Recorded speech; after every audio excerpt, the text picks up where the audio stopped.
within the political constraints that we have.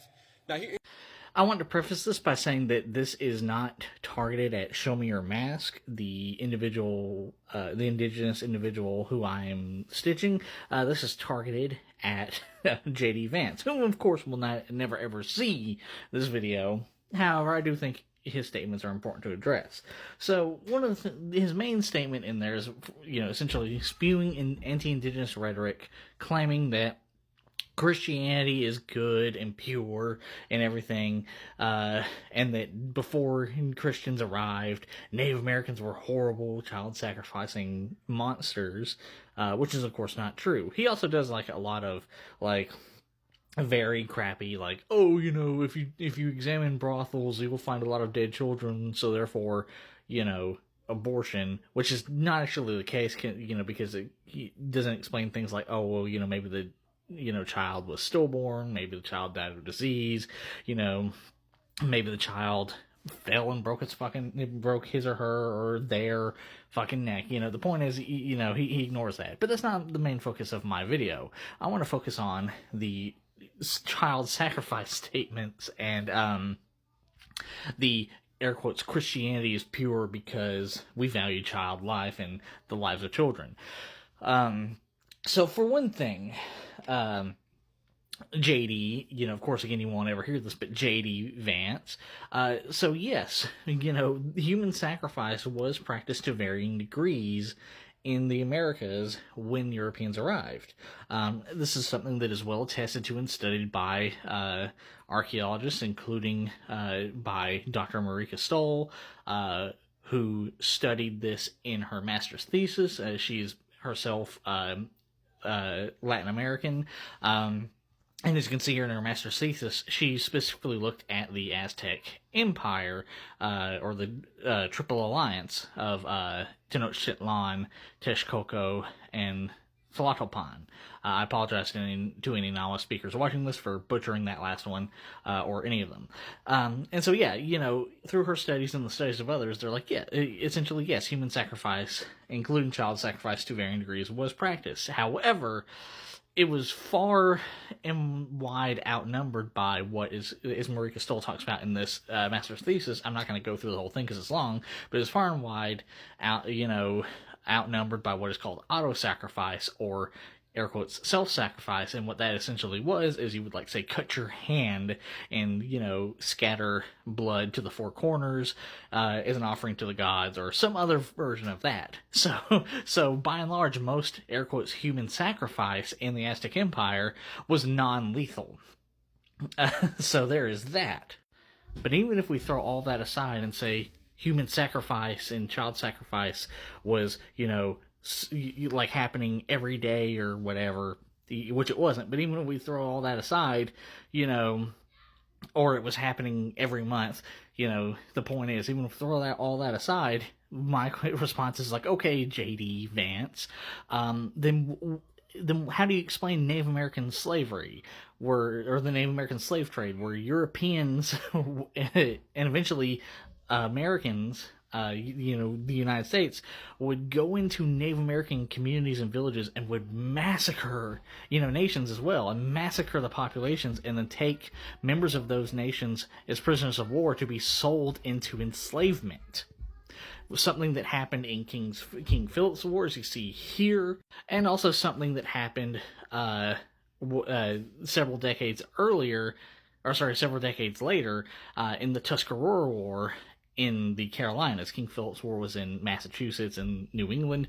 The Tuscarora War and also the succeeding Yamasee War happened in the Carolinas, and they were in direct response to the Europeans' decimation of multiple Native American nations and taking away of those survivors of those nations to be sold into enslavement. And as you can see, this is something that is talked about in this book here by David Vere, titled The Tuscarora War, Indians, Settlers, and the Fight for the Carolina Colonies. But it's also talked about, as you can see here, in this book by Andres Resendez, titled The Other Slavery, which is an entire book that specifically about the history of the Native American slave trade, both in the European colonial period and in much of the history of the United States particularly in the southwestern parts of the United States. But even if we throw the Native American slavery aside and say, and ignore it, how, JD Vance, how do you explain things like the Sacramento River Massacre, where John C. Fremont and Kit Carson, two very famous United States American heroes, white American heroes, charged into a village of the Wintu Nation and massacred between 120 to 700 mostly unarmed women and children, including some who were fleeing, as you can see here, fleeing into the water, trying to swim across the river, and were shot in the water. This was done during in a Christian nation, as you so love to remind us, or, a Christian majority nation, the United States. And it was done by Christians. What about the Sand Creek Massacre in Colorado in 1864? Where 700 United States soldiers charged into a village of Cheyenne and Arapaho, who had come there seeking peace, for that matter, and they were mostly women and children, and the United States Army charged into this village of Cheyenne and Arapaho, mostly women and children, seeking peace, and proceeded to massacre between 70 and 600 of them.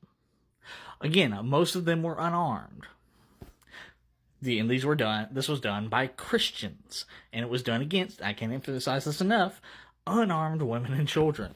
Or what about the Battle of Washita, or the Washita Massacre, as it's also called, and probably should be called? I call it the Washita Massacre, but its official title is the Battle of Washita. Anyways, but the Washita Massacre that happened in 1868 at the hands of Lieutenant Colonel George Armstrong Custer of the Battle of Greasy Grass / Little Bighorn fame, who led the 7th Cavalry, the United States 7th Cavalry, into a Cheyenne village, led by the peace chief, Black Kettle, a chief who repeatedly sued for and tried to find peace with the United States. That's right, he wasn't even waging war against the United States. He was trying to broker a peace treaty, and Custer led the 7th Cavalry into this village where Black Kettle was, the Cheyenne village, and proceeded to massacre, by the United States Cavalry's own estimates, up to some 75 women and children who were unarmed,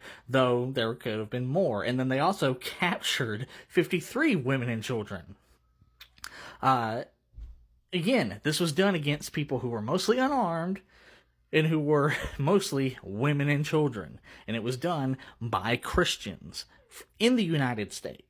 Or what about the Battle of Big Hole in 1877 in the Montana Territory against the Nez Perce Nation? The Nez Perce Nation, who at this point in time were trying to retreat into Canada because they didn't want to fight the United States. So again, they were actively leaving their lands and retreating. And upon this retreat at some point, the United States Army came upon the fleeing Nez Perce on August 9th and 10th, where they proceeded to descend upon the fleeing Nez Perce, who, to be fair, were not completely unarmed, but the United States Army proceeded to descend upon the Nez Perce and massacre or slaughter a good chunk of them. There were between 70 and 90 people who were killed during this attack, and only 33 were warriors. Most were, again, unarmed women and children. So there you have it, JD. No matter how you cut it, Christians are not moral. They are not superior. White European American Christians are not moral superior, and they do not care about children, or did not care about children as much as you like to think they did. Or at least no more or less than any other group of people at any point in time. Do better. And everyone else, follow Show Me Your Mask. They're great. And I'll cite some sources on the things I talked about in the comments, as always.